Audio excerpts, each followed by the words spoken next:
Madame, monsieur, c'est toujours un réel plaisir de vous retrouver chaque vendredi bi-hebdomadaire pour l'enregistrement de votre podcast préféré, 236 Stories. Ce podcast traite de l'actualité sociale, économique, culturelle et politique du Cameroun. Alors aujourd'hui, nous avons des sujets chauds, des sujets vraiment très intéressants. Le premier va parler de sport. Il s'agit du torchon qui brûle, dont des tensions qui opposent Wanal Sport et Bissal. Quelles sont les raisons de ces tensions? Ce sont les questions auxquelles nous allons tenter de répondre pendant ce podcast. Conférence de presse et discours de Samuel Eto'o, président de la FECAFOOT. Nous allons faire des analyses et des commentaires sur son discours. Et puis, nous allons continuer en politique, voilà, affaire Maurice Kamto et Michel Ndoki. Nous allons faire un profond décryptage et des analyses sur la situation qui oppose les deux. Bon, voilà, le leader du MRC et puis son ancienne collaboratrice Michel Ndoki. En société, baccalauréat 2023, c'était un fake news. On disait qu'il a mis fin à ses jours en buvant de l'eau de Javel du fait d'avoir échoué. Donc, la nouvelle, c'est c'était un fake news qui s'est répandu comme ça sur la toile. Mais on se pose bien la question de savoir pourquoi les générations 2000, depuis 2000, je pense après 2010, est-ce qu'ils sont des génies? C'est une génération de génies ou quoi? Parce qu'ils réussissent toujours. On est à presque 100%, 70, 80% chaque année. On se demande, est-ce que les corrections se font de manière stricte, de manière impartiale, c'est un peu ça. Et pour décrypter tous ces sujets, je ne suis pas seule. Je suis accompagnée ce soir de HG et de Chicharito. Olivier est en route, on l'attend toujours, on ne sait pas s'il va intégrer le podcast ce soir. Mais en attendant, je déroule le tapis rouge comme d'habitude pour recevoir mes panélistes VIP. Bonsoir à vous les gars. Salut NBD, salut Chicharito. Bonsoir NBD, bonsoir AG. Je salue également tous nos éditeurs et auditrices. Oui. Et on n'oublie pas, hein, toujours justice pour Martinez. Martinez, voilà, justice pour Martinez. Et puis en attendant, avant de commencer ce podcast, c'est important de rappeler qu'aujourd'hui a eu lieu la levée de corps du comédien camerounais Cabrel Nandjip. C'était aujourd'hui à Baganté. Le ciel est plutôt sombre de ce côté. Le Cameroun continue toujours à pleurer sa jeunesse, ses enfants qui sans cesse... Je te vois venir là, je te vois venir déjà là. Tu vas me parler de ta voyante là. On va la laisser se reposer dans ce podcast. Pour ce soir, on va la laisser. Elle doit prendre un coup d'air, mais vraiment, elle n'est vraiment pas découragée. Elle continue toujours à faire des directs, lancer des flèches. Bon, il ne s'agit pas de cela aujourd'hui. Nous allons parler de sport. Nous allons parler de politique sportive parce qu'en fait, c'est ça, le torchon qui brûle entre One Sport et Bissarl. Vraiment, pour les auditeurs qui ont peut-être eu l'occasion de lire en grands titres dans les journaux, mais qui ne comprennent même réellement pas ce qui s'est passé. Qui est-ce qui peut nous décrypter cette histoire, cette affaire qui oppose ces deux entreprises et cette entreprise One Sport et cette start-up camerounaise Bissarl? Chicharito, je te laisse. Tu connais bien, vas-y. Je vais laisser Chicharito dégainer en premier, vas-y. Non, en fait, comment je vais dire ça? Pour l'histoire, en fait, c'est que l'entreprise One Sport Oui. accuse l'entreprise Bissau de ne pas avoir reversé de l'argent auprès de la FECAFOOT. Oui. Ça, c'est ce que... Donc, je suppose que, parce que l'entreprise de Bissau, normalement, c'est celle qui était censée... est plutôt dans... Bon, quand vous passez, les Camerounais passent des commandes au niveau des maillots, notamment, ou bien des produits Oui. One Sport. L'entreprise Bisport était chargée justement de l'acheminement, de la logistique, en fait, de ces différentes marchandises-là. Et donc, One Sport accuse cette société-là, cette entreprise, cette start-up camerounaise, de ne pas avoir reversé les fruits des ventes. Ou bien ce qu'ils ont vendu. Est-ce qu'ils ont dit quelque chose? Bon, ça, c'est le courrier de One Sport. Il dit que One Sport indique que Bissau n'a pas reversé le montant ou les revenus auprès de la FECAFOOT. Ça, c'est le premier point. Le deuxième point, c'est que Bissau aussi ne reste pas de marbre, en fait, et répond dans la foulée qu'en fait, elle n'a signé aucun contrat avec la FECAFOOT. Le contrat a été signé entre Bissau et One Sport. Et que s'il y a un problème, il y a des juridictions compétentes, notamment en Angleterre et aux Pays-Bas, si mes souvenirs sont bons.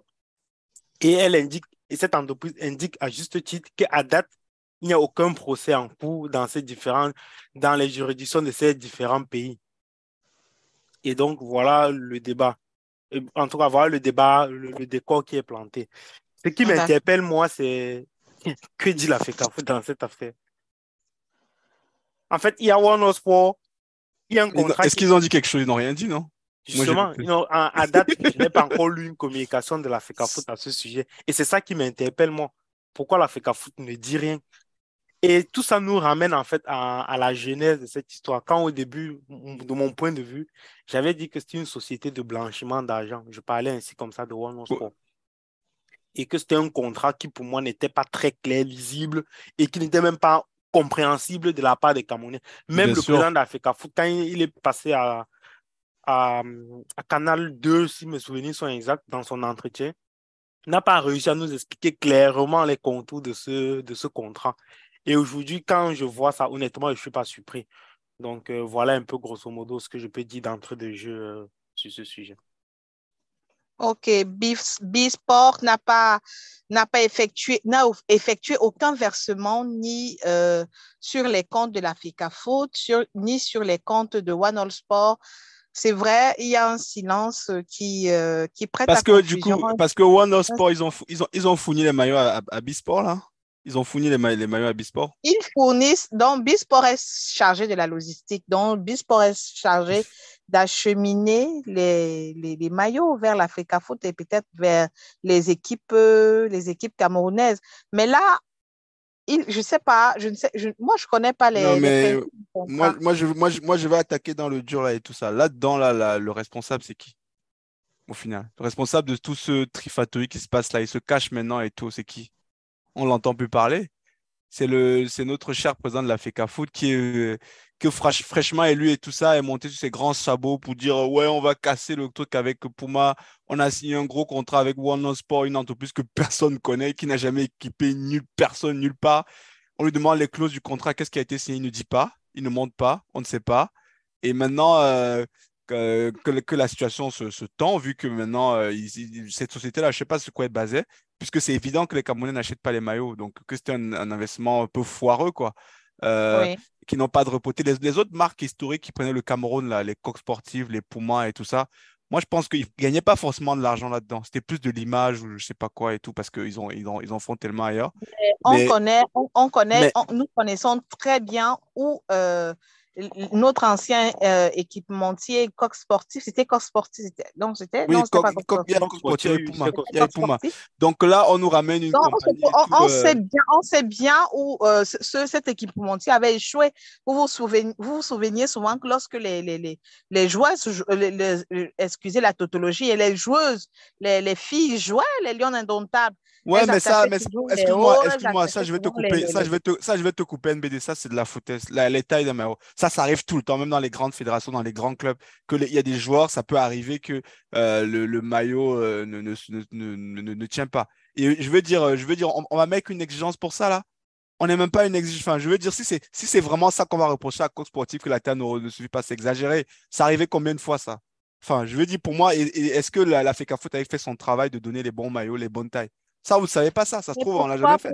Pour moi, je dis c'est la foutaise. Donc, si je reviens sur le One Sport, là, moi, ça ne me surprend pas. Je veux dire, quand tes bases sont chaotiques, sont de la merde, je veux dire, tu fais une maison, tu fais des fondations merdiques, tu t'attends pas à ce que ta maison va tenir sur du temps. Et c'est ce qui arrive là. C'est ce qui arrive là. Donc, moi, je ne suis pas je suis pas surpris et tout. Déjà, c'était. Mais pourquoi lancer la pierre, tirer sur Samuel Eto'o, Ben, bien le sûr, président de la c'est lui FECAFOOT? qui crée cette situation-là. Pourquoi l'acculer autant? Parce que Moi, je l'accule pourquoi? Moi, je l'accule pour deux choses. Parce que déjà, il y a un premier procès qu'on a avec, Coq sportif. avec le Coq sportif. On n'entend plus parler, hein, parce que Coq sportif, ils sont en train, on va prendre cher, hein. On n'en parle plus et tout, mais eux, ils sont dans leur droit et tout. Il y a des trucs qui vont sortir. Donc, il y a Coq Sportif déjà qui nous a mis dans la main. Deuxièmement, tu prends un équipementier avec un redistributeur. Tu n'es même pas, entre guillemets, fichu de bien cadrer la chose, quoi.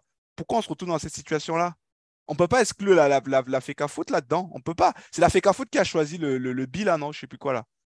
C'est la FECAFOOT, là. Bon, je peux dire qu'ils ont proposé parce que, en tant qu'égérie, si je ne me trompe pas, et j'avais déjà dénoncé ici dans ce podcast, l'égérie de cette marque-là, par exemple, c'est le petit frère de Samuel Eto'o. Ben voilà. J'avais déjà dénoncé ça à son temps en conflit disant que d'intérêt en c'est. plus. Voilà, pour moi, il y avait un conflit d'intérêt assez flagrant à la base. Donc maintenant, voilà, on est obligé, quand tu dis qu'on accule, on ne l'accule pas. On est obligé de le mettre face à ses responsabilités parce que c'est de sa responsabilité, en fait. Donc, et comme je disais, il ne faut pas prendre le problème seulement entre One Sport et Bila maintenant. Il faut quand même revenir et remonter un peu, comme j'ai dit précédemment, à la genèse pour bien tout comprendre, l'enchaînement des événements. Tu arrives, tu suspends un contrat qui est avec Coq Sportif, tu prends dans la foulée un nouvel équipementier. Très bien, il n'y a pas de souci. Mais sauf que derrière, normalement, on attend que si tu as rempli le précédent contrat, que le second soit meilleur, en fait. Que ce que tu as reproché au précédent, que tu ne puisses plus le reprocher au nouveau. Ouais. Donc, on s'attend à ce que, voilà, entre guillemets, que ce soit parfait, quoi, en gros. Et donc, lorsqu'on se rend compte que, par exemple, il y a une bisbille, je vais dire ça comme ça, entre tes deux associés, bon, au minimum, j'attends une sortie pour dire ce qu'il en est, en fait, ton point de vue, Oui. qu'est-ce que tu en penses? Et là, pour le moment, c'est silence radio. Silence radio, voilà. Peut-être il prévoit une sortie. Non, mais moi, ça c'est tellement agaçant, cet amateurisme. On n'apprend pas des leçons, on n'apprend rien. C'est vraiment. Et malheureusement, c'est désespérant. C'est désespérant. Et malheureusement, on vit dans. Et en plus, on l'a vu venir de loin. Tout le monde là, enfin, tous ceux qui réfléchissent un peu, qui se posaient. Là, on veut venir de loin. Je veux dire, c'est logique. C'est logique. Une entreprise qui sort de nulle part, qui n'a aucun marketing, aucun truc qui sort de nulle part. Comment tu penses qu'ils vont te payer fin, ça n'a pas de sens. Mais bon. Donc moi j'en veux au truc. Donc je sais pas comment ça va finir. Bon, pour le moment, ce qui est bien entre guillemets, c'est que pour le moment, B-Sport a dit que c'est que il n'y a pas eu de qu'entre guillemets All One Sport là et tout. Je sais plus c'est All One Sport. Oui, One Sport. n'a pas porté plainte au tribunal et tout et que bon pour eux ils ne se sentent pas inquiétés. Mais voilà. Mais moi, j'ai une question. Qui achète les maillots au Cameroun? Toi qui vis au Cameroun, BD. Tu connais les gens qui ont acheté le maillot du Cameroun pour de vrai? Oui, en fait la question que tu poses, elle est pertinente. Non, les gens achètent des maillots. Le problème, c'est que le président Eto'o. Ils achètent pour que ça génère des milliards? Non, le président Eto'o avec une bonne idée à la base. C'était que les maillots reviennent, la vente des maillots, que les bénéfices tirés reviennent efficaces. Et, effectivement, la FECAFOOT. Ce qui n'avait pas pris en compte, de mon point de vue, c'est le coût de vie des Camerounais. Combien sont prêts à mettre 10 000 francs dans un maillot? Et ce que les autres faisaient, par exemple, c'était comment on appelle ça, la contrefaçon. Mais oui, et les autres laissaient, au moins les Camerounais, ils avaient leur maillot. On se trouve dans une situation aujourd'hui où les Camerounais n'ont même pas de maillot, même le faux, ils n'ont pas. Et oui, non, c'est vrai, ils n'ont pas le faux parce que le président il y a vraiment une lutte. Il a fait vraiment une campagne de lutte contre la contrebande et cette lutte a vraiment apporté ses fruits. Il n'y a pas de faux. En tout cas, oui, mais du coup, il n'y a personne qui a les maillots des Lions au final. Oui, moi, on va dire que la grande majorité n'a pas ça. La grande majorité n'a pas. Tout le monde porte les anciens maillots là. Tout à fait. Bah oui. Mieux au moins, je vais dire au moins avec l'ancien, quand les gens portent, au moins ils voient le logo, ça fait un peu un nom et tout. Mais là, personne ne porte ton truc. Donc moi, c'est ce que j'en pense. Hein. Je pense que, en tout cas, on verra. Je pense qu'on est qu'au début de cette histoire-là et tout.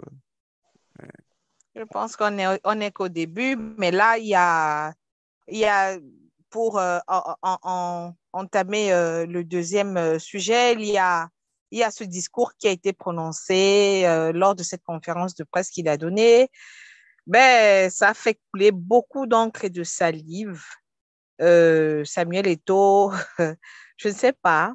je sais pas ce qu'on lui reproche trop comme ça, parce que moi, je me dis que pour une personne qui n'a même pas encore fait un mandat, on en demande un peu trop. Il faut quand même lui donner le meilleur l'opportunité. président de tous les temps. Le meilleur président le meilleur président de tous les temps. Il a reçu un prix comme ça, le non? meilleur président. De la FECAFOOT de tous les temps. Il a reçu un prix comme ça. Hein? Si, il a reçu le prix l'année Voilà. dernière. Il n'est pas allé dire quand il a reçu ça, il n'a pas dit. Quand il a reçu ça, il n'a pas lors dit de la cérémonie du Ballon d'Or, il a reçu le prix. Quand il a reçu ça, mais il a reçu ce prix tout à fait. Il n'a pas dit que c'était un peu trop tôt, qu'il faut attendre et tout. C'est un peu déplacé. Il était bien content, non? Donc, on attend que le meilleur président ne contre-tout pas dans ces mêmes parties. Mais moi, je me dis quand même que ce jeune homme mérite quand même beaucoup d'encouragement de notre part. Oui, bien sûr. Moi, j'étais l'un des premiers à saluer. Vivre sa belle vie, mais il a quand même voulu venir au Cameroun. Je ne sais pour quel intérêt. Un les salaire financiers. Non, financier, moi, je me dis que c'est trop bas pour lui parce que je ne suis pas sûre qu'il vit de ce salaire en tant que président de la FECAFOOT. Je ne suis pas sûre que s'il avait peut-être d'autres opportunités sur d'autres cieux, ces opportunités-là devaient être moindres par rapport au poste de président de la FECAFOOT. Moi, je me dis que c'est un sentiment, c'est le patriotisme qu'il a ramener au Cameroun. MBD, je comprends parfaitement. Je me dis qu'on mérite quand même de l'accompagner et de le soutenir dans ses combats, dans ses échecs. Tu as raison dans ce que tu dis, tu vois. Hein. Oui. Mais, parce que j'ai réfléchi un peu à la question quand même. C'est que j'arrive pas à trouver même l'énergie pour le défendre, en fait. Ce que tu dis, tu as parfaitement raison. Tu vois, c'est-à-dire que il est venu avec de bonnes intentions et il faudrait qu'on l'accompagne dans ce sens. Et moi, je te dis, je fais partie des personnes qui l'ont soutenu au tout début. Mais quand il est arrivé, NBD, les premières décisions m'ont montré que non, on va dans le mauvais sens. Je te dis, j'ai fait partie des personnes qui l'ont soutenu, mais les premières décisions, c'est-à-dire l'ancien sélectionneur Conceição, c'est-à-dire l'équipementier, ça m'a montré le mandat qu'il fallait changer. Tu vois, tout ça, tout ce que tu décris là, il a fait tout ça en moins de 6 mois. Hein. Parce que tu disais qu'il faut lui laisser le temps. Il est arrivé, le mandat qu'il fallait doubler, qu'il fallait augmenter. Il n'a pas attendu d'avoir fini le premier mandat. Donc ça veut dire qu'il y a de bonnes volontés, mais derrière, il y a quand même trop de choses que je qualifie de négatives, en fait. Et tu as parlé de la conférence de presse, mais pour moi, je ne sais pas si tu as volontairement omis, mais tu as omis le véritable sujet. Le discours. Le véritable sujet, ce n'est pas son discours. Ce n'est pas ça. C'est l'audio. C'est l'audio des matchs truqués, MBD. C'est ça. Et tu vois que il a masqué. Mais bien sûr, tu vois que son point de presse, c'est juste dans la foulée de cette affaire. Et donc, c'est ça. Le véritable problème, c'est ça. Et je ne sais pas si tu t'imagines, mais imagine une autre fédération avec un président dans un audio où il truque ouvertement les matchs. Tu l'as écouté l'audio? Mais j'ai écouté l'audio. Je ne suis même pas au courant de cet audio. Tu n'as pas fait ton taf là, NBD. Comment tu peux... Pourtant, c'est l'histoire, c'est l'histoire même du moment, en fait. Bah oui, moi je sais qu'il y a des audios qui sont sortis et tout. On a publié ça d'ailleurs sur 236 Stories. Bien sûr, c'est terrible. Donc ça, qu'est-ce que tu veux dire avec ça? Parce que voilà, je suis toi qui as écouté moi, j'ai suivi l'histoire et tout, les gens m'en ont parlé, mais j'ai pas eu le temps d'écouter. Mais voilà, et c'est pour ça qu'il fait cette conférence-là. Pour masquer maintenant, en profiter pour dire qu'il y a eu le versement de la FIFA et que le truc est là. Vraiment pour faire du bruit, comme on dit, en fait, autour. Pour masquer ce qui se passe à côté. Moi, j'appelle ça un peu comme ce que les Camerounais font. Ça, c'est... Donc, comment il va dire ça? Ils sont absents là où ils doivent être présents et présents là où ils doivent être absents, si je peux m'exprimer. C'est-à-dire qu'on l'attend sur un sujet. C'est pour cette raison, j'oublie le nom du journaliste qui a... Oui, il y a je sais pas, il y a un enregistrement audio qui a fuité sur Internet. Celui de... Comment j'oublie le nom du journaliste là, alors que je maîtrise son nom? Jean-Bruno Tagné. Voilà, de Jean-Bruno Tagné. Mais qu'est-ce que Jean-Bruno Tagné dit? Ça a vraiment aussi beaucoup entaché son image. Oui, mais parce que ce que Jean-Bruno Tagné dit, c'est ce que tout le monde dit. Hein. C'est-à-dire que tout le monde dit. Mais bien sûr, le président est arrivé avec une telle arrogance et c'est ça qui reprend de plein fouet dans la figure. comme je t'ai dit, il faut le soutenir, mais à un moment donné, tu te dis que non, mais il n'y a que des casseroles. Exactement. Si tu regardes, il y a les casseroles, regarde, la CAN, on la joue chez nous, on ne gagne pas. Il y a des morts pendant la CAN. Tu vas me dire qu'il n'est pas responsable, mais bon, il est quand même à la tête du truc. C'est lui qui décide de virer le coach juste après. La Coupe du Monde, on va à la Coupe du Monde, il nous dit qu'on va faire finale. Il fait des gros discours que nos aînés ont fait ceci.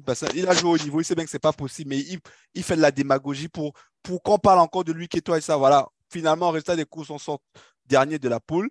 Onana, notre meilleur joueur qui va signer à Manchester, voilà, il ne reviendra plus en sélection. Les joueurs comme qui nous ont portés pendant longtemps, comme Ngade, ils disparaissent, on n'entend plus parler. Enfin, je veux dire, trop de trucs. Le Cameroun, il nous avait dit que l'histoire qu'on entend, que les joueurs, les primes et tout ça, quelle équipe qui s'est fait remarquer pendant la Coupe du Monde en extra sportif? C'est le Cameroun, avec Onana qui veut plus. C'est encore le Cameroun, ils avaient dit qu'on aurait pu tout ça. Au final, qu'est-ce qu'on a? Là, aujourd'hui, on est comme en termes de fédération, les filles ne sont pas qualifiées pour la Coupe du Monde. La CAN, on n'est même pas sûr qu'on va pouvoir la jouer. Les jeunes, j'en parle pas. Enfin, qu'est-ce qu'il a dit au final? Il n'y a rien. C'est du vent, tout ça. Le maillot, on avait un équipementier qui te dit tu allais casser le contrat pour nous vendre maintenant que tu auras le nouveau et tout ça. Ça, c'est les faits NBD. On veut bien défendre et tout. Ils nous avaient aussi dit pareil que le championnat, maintenant, minimum 100 000 quand tu es en pro, 50 000 pour les joueurs. Il y a tous les présidents qui sont pleins que, mais en fait, où est l'argent que tu nous donnes pour faire ça? Où est le truc? Enfin, je vais dire. Non, mais moi, je te prends trop. Il y a trop de casseroles. Il y a beaucoup trop. Oui, mais au niveau des. Au niveau des joueurs. C'est normal. Et c'est normal, tu ne peux pas mener tous les fronts comme ça. Je veux dire, à un moment donné, tu dois apprendre ton métier. Quand tu débarques quelque chose, il faut un peu d'humilité, tu vois. Exactement, je suis d'accord. Tu viens de sortir footballeur pro et tout, donc tu découvres le monde, le vrai monde, entre guillemets, le monde comment ça fonctionne. Sois humble, entoure-toi des bonnes personnes, fais des trucs pas qu'on te goûte. Ne viens pas, tu débarques ce grand chevaux, tu dis, tu vas tout changer, tu vas renverser la table. Ça ne marche pas comme ça, le monde. Non. Je suis d'accord. Et les gens ne vont pas te laisser, ça ne marche pas comme ça. Je suis d'accord avec toi. Et justement, quand tu parles de ça, tu dis de s'entourer de bonnes personnes. L'audio, par exemple, qui fuite, c'est son ami. Oui. Il appelle bro dans l'audio, c'est-à-dire c'est son frère. Et c'est son frère qui l'enregistre et qui publie dans la foulée. Bon, après, je ne dis pas que c'est le président le président, c'est-à-dire son interlocuteur qui a publié l'audio. Hein. Je ne dis pas ça. Mais je pense quand même que c'est lui qui a enregistré. On pense que c'est le président de Dialakwon FC qui a publié l'audio. Ça, c'est ce qui se dit, mais je ne suis pas sûr non plus. Et le président, justement, de Victoria United, puisqu'il s'agit du président de ce club, a décidé de porter plainte contre le président de Dialakwon FC. Donc, ça, c'est ce qui se dit. Mais voilà, dans les faits, quand même, on peut dire que c'est lui qui enregistre. Quand tu as comme ça autour de toi des personnes qui t'appellent bro, mais qui t'enregistrent, c'est là où tu comprends que même autour de toi, des personnes veulent te faire tomber quand même. C'est des spires. Ouais, exactement, que les gens veulent te faire. Non, ils ne te veulent pas du bien. Et donc, nous qui sommes et qui le critiquons, on dit souvent que nous le critiquons trop, mais nous lui proposons aussi des choses. Nous lui disons, par exemple, d'être mieux entouré, en fait. Oui. Et comme AG a dit très pertinent, de ne pas venir avec l'idée de vouloir tout chambouler parce que ce n'est pas possible. Mais d'avoir des objectifs que nous pouvons même quantifier, c'est-à-dire qu'au jour d'aujourd'hui, on ne peut même pas savoir à un bilan d'1 an et demi, qu'est-ce qu'il avait prévu de faire et qu'est-ce qui a été fait. On ne peut même pas évaluer. Alors qu'il serait pertinent peut-être qu'il nous donne une feuille de route et que nous puissions, lui et nous, c'est-à-dire nous qui considèrent qu'on critique et lui-même, que nous puissions évaluer pour voir ce qui est fait, même si je le reconnais quand même qu'au niveau des footballeurs, ils touchent quand même leur salaire, ça va dans le bon sens. Ça, c'est dans le foot masculin. Côté féminin, je pense que ça ne s'est pas amélioré, la situation ne s'est pas améliorée. Pas amélioré. Ouf. C'est. Non, mais moi, je peux regarder les points. J'avais dit, et Thomas m'a convaincu. Il y a un pote quand j'avais écrit. Et Joe m'avait dit, mais attends, c'est trop tôt, tu peux pas dire. Il dit, bah ouais, bah voilà, on est tombé dans le moule. Mais en fait, c'est un beau parleur. Après, c'est pour ça qu'il a été élu. C'est un beau parleur. Maintenant, il faut le juger sur les actes et les faits. Et quand tu dis qu'NBD, qu'il aurait pu faire mieux à l'étranger, je ne suis pas forcément d'accord avec toi. Hein. Sa cote, il est un peu blacklisté partout et tout. Hein. C'est quelqu'un de très clivant. Clivant. À Barcelone, je ne suis pas sûr qu'il s'y repose quand il va être accueilli comme voilà, parce qu'il est parti comme on connaît. En Angleterre, avec son coach Mourinho qui s'est fâché, pareil, il est plus. En France, j'en parle pas. Enfin, il n'a pas une si grande cote en Europe. Hein. Si tu le vois débarquer au Cameroun, discuter à Fecafoot et tout, perdre tes fracras, tout mettre et tout, c'est pas forcément dit qu'il a son image, il peut faire autre chose ailleurs. Hein. Je suis pas forcément d'accord avec toi. Donc, il faut faire attention. Il a tout à gagner en étant président de la Fecafoot. D'ailleurs, c'est pour ça qu'il s'est empressé de de prolonger le mandat, quoi, pour être tranquille. Donc, ça lui permet, entre guillemets, encore d'exister. Je suis même sûr que, comme il est président là, moi, je pense qu'il va finir sa vie, sauf s'il finit président de la CAF, mais tant qu'il n'aura pas un trop, il va rester là, même pendant 10, 15, 20 ans. Voilà. Ouais, mais justement, je suis pas. Voilà Didier Okocha déjà qui a pu être ministre des Ouais, Sports mais dans ne va pas sur ce terrain-là, parce que sinon, après, tu vas parler de George Weah, président du Libéria. Non, non, va pas sur ce Non, c'est terrain-là. pas dans ce sens. Je parle du football, hein, parce que je Oui, parle du football. Et puis, oui, George Weah aussi. manifestement, Oui, mais George Weah aussi un ancien footballeur. c'est aussi ça, mais il a déjà été tellement clair là-dessus. Tout ce qui l'intéresse, c'est le football. Tout ce qui est en dehors du football, bon, je m'en tiens à ce qu'il dit pour le moment. Oui, je suis d'accord. Nous sommes en politique. C'est vrai que moi, je suis un peu déçue parce que depuis la période avant les indépendances, la période où en Afrique, dans la plupart des pays africains, les mouvements nationalistes naissaient, mais les leaders entre eux, les leaders des partis politiques, leurs collaborateurs, les, les, les, les, les anticolonialistes africains faisaient souvent face à ce genre de choses. Faisaient souvent genre à ce genre, moi je vais appeler ça, c'est entre guillemets des trahisons, hein, des trahisons. Donc, je ne sais pas pourquoi l'homme noir arrive pas à être fidèle, arrive pas à être loyal face à bon, je vais dire ça comme ça, comme on dit souvent trivialement, face à son frère pour soutenir certaines idéologies. C'est le cas du MRC avec le professeur Maurice Kamto et l'avocate Beurre, Michel Doki. L'avocat beurre. Oui, En l'occurrence, une femme, hein, c'est pas un homme là. La fiancée du peuple. la fiancée, la fiancée du peuple camerounais L'ex-fiancée. qui affirme que elle a affirmé dernièrement, je me suis posé la question de savoir si nous sommes fous, qu'elle n'a jamais dit que Maurice Kamto avait gagné les élections. Et pourquoi elle se battait comme ça autant si elle n'avait jamais dit, même si elle ne l'a pas dit littéralement, est-ce que les actes qui allaient avec n'affirmaient pas que Maurice Kamto était victorieux en 2018? NBD, c'est la misère qui fait ça. Les gens aujourd'hui, il n'y a plus de valeur. C'est ça au Cameroun. Les gens savent plus ce que c'est que avoir des valeurs. Donc, c'est-à-dire que je m'engage dans un combat, je reste là-dedans, quoi qu'il aille. Aujourd'hui, comme on est tellement miséreux, comme on n'arrive pas à joindre les bouts, dès que c'est un peu compliqué, voilà, on vire de camp, on change de veste. Et tout ça, ça fait du mal, quoi. Ça fait du mal à la politique camerounaise et tout. Parce que cette dame-là, enfin, je veux dire, tu peux pas te lever comme ça parce que tu as une petite notoriété, je sais pas quoi, tu décides de. Ah, désolé, pardon, je vous laisse parler. Non. Tu peux continuer parce que vraiment, tu expliquais Non, parce non, que mais elle peut pas se lever comme ça, là. Je suis désolé, Michel, donc c'était qui avant? Elle sort d'où? Qui la connaissait avant le truc du MRC? Maintenant, tu es allé en prison. Je suis d'accord que elle était avec Kaba, avec comment on appelle, Kawala, l'ancienne. Oui, Oui. moi, je suis d'accord. Je suis d'accord. Aujourd'hui, dans un parti politique, il y a des désaccords. Ça fait partie du jeu politique. Mais tu peux pas te lever parce que tu es en désaccord avec le chef ou je sais pas ce qui s'est passé. Aller t'aller sur la page publique, commencer maintenant à redire te décrédibiliser toi-même parce que tu as dit qu'il a gagné. Maintenant, tu dis des trucs et tout. Et enfin, moi, je trouve que c'est vraiment un peu minable, quoi. Surtout pour des gens sur qui on a mis de grands espoirs, quoi. Tu peux quand même quand il y a un parti, pourquoi on apprend d'ailleurs ça? Pourquoi on apprend ça? Vous pouvez gérer ça en interne. Vous pouvez gérer. Je sais qu'elle allait en prison, c'était pas facile, ces trucs sont passés, ça a peut-être remis en doute ces trucs. Mais dans ce cas, tu sais bien que la politique, c'est un combat. Je veux dire, on t'a pas obligé à aller là-dedans. Tu sais comment est le régime camerounais, comment c'est. Donc, tu peux pas aller quand tu t'engages dans c'est dur. Enfin, à un moment donné, si c'est trop d'utilité, mais tu sais pas de tout saccager parce que, voilà. Et tu vas voir que derrière moi, ça ne me surprendrait pas. Derrière, elle a eu quelques propositions. On va peut-être la voir, peut-être députée ou je sais pas quoi très, très prochainement.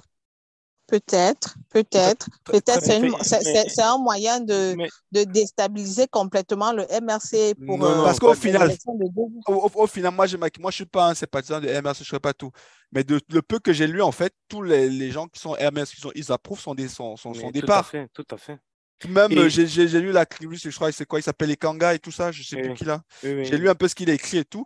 Et tu vois, en fait, que tous en interne, ils sont plutôt contents qu'elle parte. Mais là, je suis même surpris qu'elle parte seulement maintenant. Parce qu'en fait, elle n'est pas partie, elle a été exclue. Mais oui, qu'on l'exclue. Je suis même plutôt surpris qu'elle soit exclue seulement maintenant. Regardez le contexte, en fait. Parce que certaines personnes mal intentionnées, c'est ça. Parce que aussi au Cameroun, on désinforme beaucoup. Certaines personnes mal intentionnées disent que, elle a été exclue parce qu'elle a challengé Maurice Kamto au poste pardon, de président du parti. Quel analyste sérieux de la scène politique camerounaise peut penser que Maître Ndoki puisse gagner, voilà, puisse être élu président face à Maurice Kamto? Qui? Personne. Donc, ceux qui disaient ça, forcément, c'est de la désinformation. Mais maintenant, moi, je suis plutôt surpris que ce soit seulement maintenant qu'elle soit exclue. Elle a quand même dit des choses assez graves. Elle a accusé, par exemple, le MRC et les militants d'être responsables des casses des boutiques. Elle parle de boutiques. Quand elle parle de boutiques, elle fait justement référence à ce qui s'est passé, par exemple, à Saint-Méliman et des ambassades. Ouais. C'est trop grave pour que, voilà, en fait, c'est même, comment je vais expliquer ça? La position elle-même ne se comprend même pas, en fait. C'est carrément à l'opposé. En gros, c'est comme si tu traitais ton parti d'être terroriste et en même temps, tu veux diriger ce parti. Ça n'a absolument aucun sens. Et toi-même d'être une terroriste, vu que tu étais à la tête du parti à ce moment-là. Mais exactement, ça n'a absolument on aucun doit sens. te prendre et te mettre en cellule là. Tout à fait. Ça n'a aucun sens. Et pour moi, je pense qu'elle aurait même dû être exclue bien avant. Et maintenant, et c'est aussi ça maintenant, comment il va expliquer ça, nos politiciens camerounais, et c'est vraiment dommage. C'est-à-dire que maintenant, ce qu'elle a dit en 2018, elle revient dire exactement le contraire maintenant. C'est-à-dire, par exemple, que le MSC n'a jamais gagné les élections. Pourtant, elle a plaidé devant le Conseil constitutionnel. Je sais, et parfois, je me demande, mais est-ce qu'elle se rend même compte de ce qu'elle dit? Et c'est là où vous voyez aussi parfois même que nos journalistes au Cameroun, je ne sais pas si c'est de l'incompétence ou c'est parce qu'on veut absolument nuire à un parti politique, mais même le journaliste qui interviewe, je ne comprends même pas comment il ne parvient pas à lui poser la question, mais est-ce que vous vous rendez même compte de ce que vous êtes en train de dire? C'est-à-dire qu'en tant qu'avocate, vous avez prêté serment pour défendre, voilà, et ainsi de suite. Donc, vous êtes allé devant le Conseil constitutionnel défendre une thèse et aujourd'hui, en Mondiovision, sans tout honte but, vous dites exactement le contraire. Mais pour moi, c'est trop grave. Donc, je ne sais même pas si elle se rend compte de ça, mais pour moi, c'est une décision, pour terminer, c'est une décision pour moi qui me paraît plutôt logique de la part du MSC. Quand elle est allée en prison c'est pour quelle raison elle est allée en prison? Pour quelle cause? C'était pourquoi? C'était toujours dans les marches avec elle avait été arrêtée pour dans ce qu'ils avaient qualifié de marche blanche. Donc, on avait interdit les marches. Ils ont décidé de marcher. Donc, on les a arrêtés avec les Célestins. Jamais. Il marchait. Pourquoi est-ce qu'il marchait? Pour réclamer, c'est ce qu'ils disaient, hein, pour réclamer. C'était les revendications là. Exactement, que les élections avaient été volées, qu'ils avaient gagné, que l'élection avait été volée. Elle faisait partie intégrante du groupe, elle était dans le clan, elle était dans le groupe. Mais bien sûr, je sais pas si on va c'est la appeler ça vice-présidente des femmes du MRC, elle a quand même un poste à responsabilité dans le parti. Et pourquoi maintenant, ça dit, je ne sais même pas pourquoi le journaliste là, qui interviewe même souvent les gens comme ça?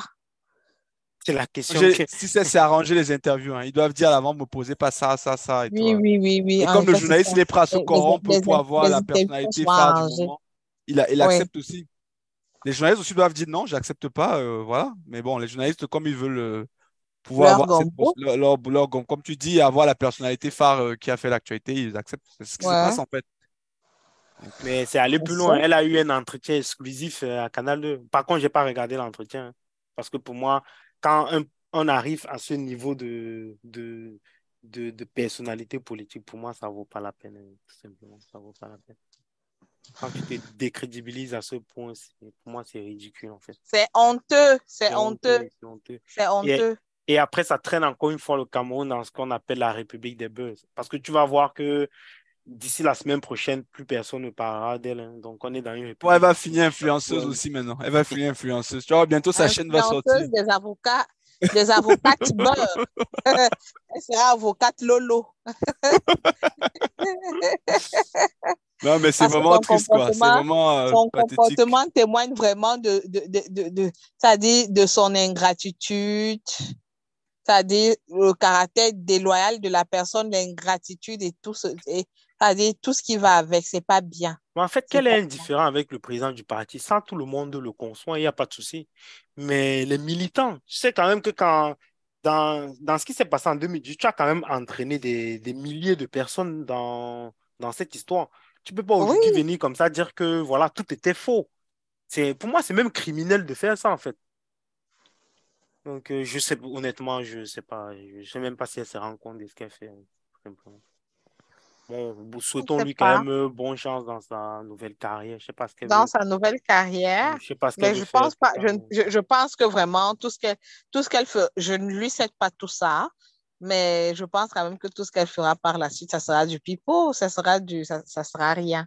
Parce Mais, qu'elle a déjà brillé par à cause de ce problème, elle a brillé par je sais pas quel adjectif je peux utiliser pour qualifier son attitude, mais tu hein, sais, au sein de MRC. mais tu sais, MBD, moi, comme je disais, j'apprécie cette décision parce que moi, je voyais dans la présidence qu'elle voulait, moi, je voyais l'upécisation du MSC. C'est-à-dire, je vais aux élections, je paie.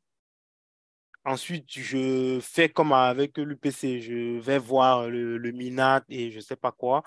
Et le MINAT, finalement, légalise le MRC Ndoki au détriment du MRC Kamto. Je sais pas si tu vois un peu ce que je veux dire. Et après, voilà. Donc, moi, je pense que c'est ce que je voyais dans l'histoire. Et le fait qu'elle ait été exclue là maintenant, pour moi, c'est plutôt une bonne nouvelle pour le MRC, en fait. C'est clair. Je suis d'accord. Mais bon, c'est pour ça, je tendance à faire un peu ça. Les gens qui veulent engagés en politique, je veux dire, il faut avoir un peu de valeur, quoi. Franchement, il faut pas, on peut pas tout bouillonner comme ça. Quand tu vas t'engager en politique, tu vas avoir des frustrations, tu vas avoir des trucs, mais tu peux pas sortir comme ça. C'est parce que déjà, tu fais mal au parti, ensuite, tu fais mal à la cause que tu as défendue, et toi, personnellement, tu décrédites tout ce que tu as fait et tout ce que tu as été, en fait. Mais bon, Ouais, je allez. suis d'accord. Je suis d'accord avec toi. Je partage ton avis sur ça. Et voilà. C'est dommage, en fait. Allez, NBD, tu enchaînes sur ce sujet. Ouais, elle est partie NBD. Elle est partie NBD. Alors, bon, moi je prends le relais alors. C'était quoi la suite là? Attends. C'était quoi l'autre sujet? En fait, le Non, dernier. je suis là, je Ah, suis là. Vous m'entendez? oui, on t'entend là. Voilà. Je parlais du sujet, du dernier sujet, c'est société avant. Ton micro, tu coupes ton micro à chaque fois. Ne coupe pas ton micro NBD, on t'entend pas quand tu coupes le micro. D'accord, c'est bon maintenant. C'est bon. Allô? Oui, on t'entend. Voilà. C'est le dernier sujet, hein. Baccalauréat 2023. C'est vrai qu'on a parlé d'un petit garçon qui a mis fin à ses jours. Il aurait bu du Javel parce qu'il a échoué. Déjà, c'est un fake news. Donc, tous mes 237 stories followers, membres de 237 stories, amis de 237 stories, c'était un fake news. Et puis, la nouvelle nous a été, bon, c'est vrai que c'est sur Internet qu'on a vu que c'était un fake news, hein. C'est un influenceur, un alerteur, je crois on les appelle les alerteurs. C'est un alerteur Lanceur qui nous d'alerte. a mis en garde oui, au sujet de cette nouvelle, de cette fausse information. Mais l'équipe de 237 Tours, il se pose la question de savoir si c'est une génération de génies que le Cameroun forme ces derniers temps-ci. Parce que je ne sais pas, à l'époque, il y avait dans des salles de classe c'était, bon, même pas, laissons même des salles de classe, disons qu'il y avait des personnes qui pouvaient faire le bac 5 fois avant de réussir, 3, 4, 5 fois avant de réussir. Maintenant, les enfants, à peine entrés au jardin, à l'école, d'un trait comme ça, ils obtiennent leur BPC, probatoire baccalauréat. Est-ce qu'on a une nouvelle génération de génies au Cameroun? Parce qu'aujourd'hui, au Cameroun, on a l'impression qu'on n'échoue plus les examens, c'est tout le monde qui réussit. Alors que le travail se raréfie de plus en plus, les sociétés, ça dit, on vit du commerce, de l'initiative privée, mais on permet aux enfants de sortir comme ça, parfois sans niveau, mais on se pose la question de savoir, est-ce qu'ils ont du niveau, et est-ce qu'ils sont génies, ils ont du niveau, et que c'est peut-être nous on en fait trop peut-être. Ouais. Est-ce que, ouais, moi j'ai est-ce donc que, on a est-ce que moi j'ai vu. est-ce que vous avez fait le même constat?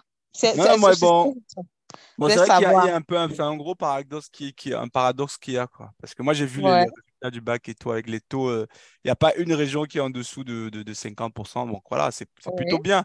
Quand on voit ça, on peut se dire que mais les jeunes aujourd'hui, voilà, ils s'en sortent plutôt bien, les études, ça se passe bien et tout. Mais d'un autre côté, tu vois le niveau général qui baisse. oui, Euh, Tu vois, quand un jeune t'écrit une lettre de motivation, un truc que tu vois les fautes par là, par-ci, par-là, et on te dit qu'il a une mention bien au bac, bon. Tu vois ouais. un jeune qui te dit qu'il a le bac et tout, tu demandes de faire un bac scientifique, tu demandes de faire une petite intégrale et tout, tu vois, il douille un peu. Donc moi, Ouais. je trouve quand même que ça fait un paradoxe, mais à côté de ça, tu vois les résultats au bac qui sont de plus en plus meilleurs, voilà, donc avec des pourcentages énormes, presque des 90% dans certaines régions. Donc c'est assez, C'est c'est assez, paradoxal. ouais, c'est paradoxal, quoi. Donc maintenant, qu'est-ce qui se passe? Moi, je pense qu'il y a deux choses. Moi, je pense que déjà, euh, là, je pense que les examens sont devenus comme des concours, en fait, Mhm.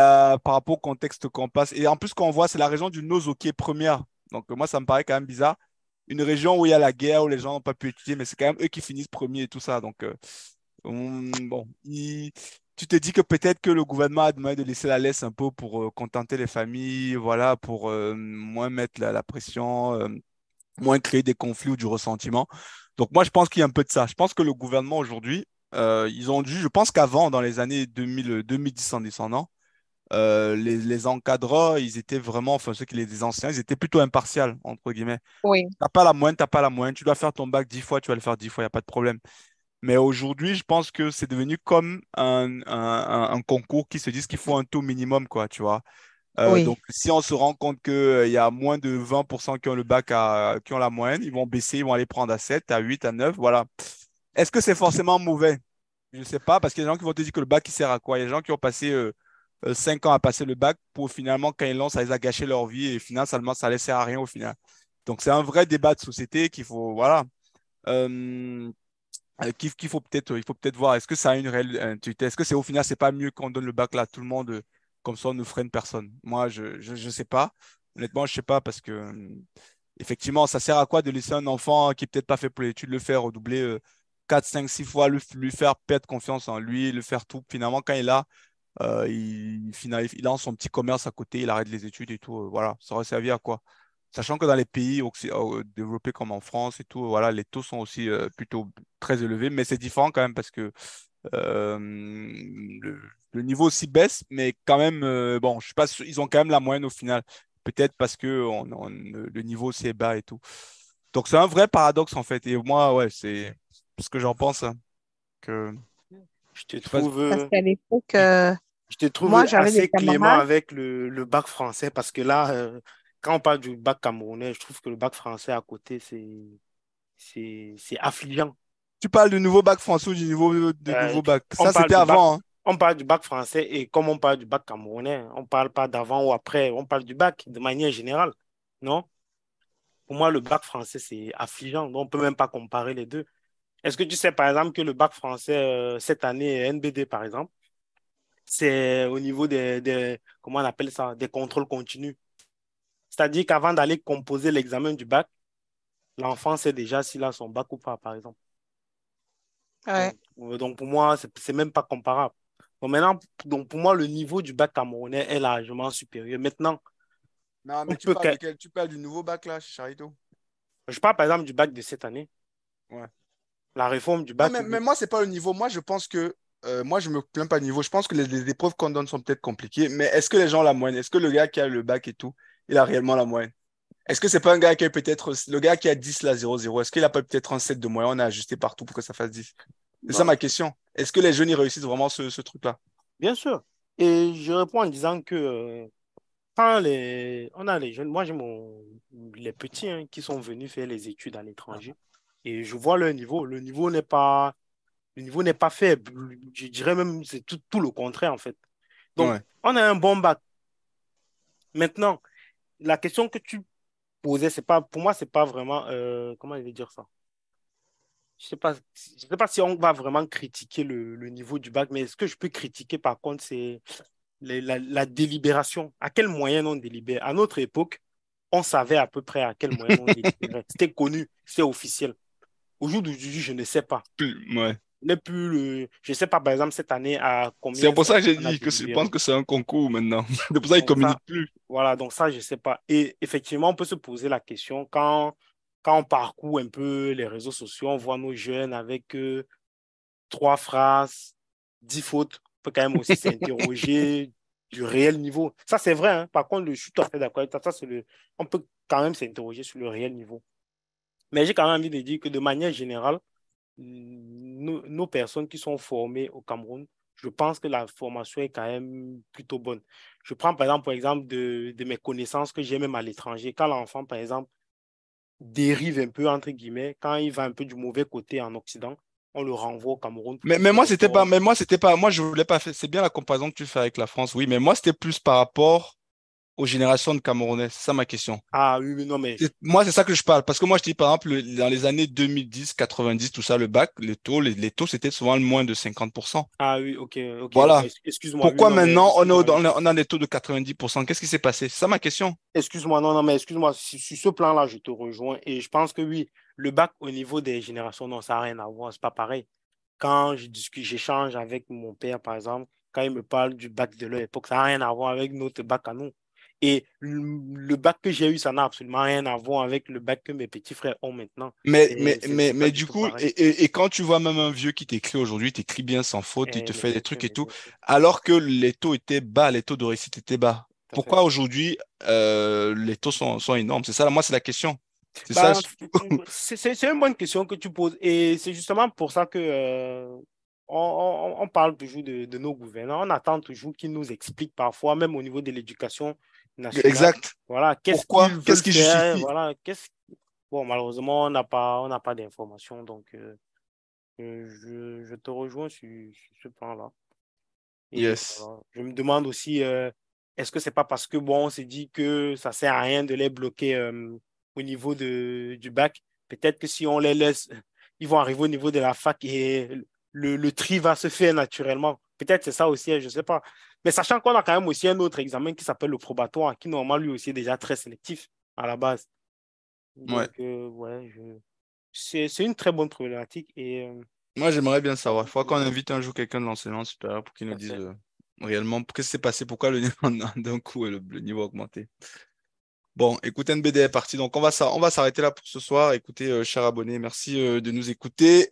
Merci vraiment beaucoup. On reçoit pas mal de messages. On voit les audiences qui augmentent sur le podcast et sur le site. D'ailleurs, on a mis à jour, on a fait quelques mises à jour sur le site. Maintenant, on peut voir directement le nombre d'écoutes qu'il y a eu sur les podcasts, sur les articles et tout. Et aussi, on a rajouté une nouvelle section sur le site offre d'emploi. Donc pour le moment, il n'y en a pas beaucoup, mais ça va arriver des offres d'emploi aussi. Donc n'hésitez pas à arriver régulièrement sur le site 230 Stories. Il y a des nouvelles offres d'emploi qui vont être publiées régulièrement. Merci Charito. Donc NBD nous a lâché en plein. Merci AG et merci également à nous. Allez, bonne soirée. Ciao. Bonne soirée.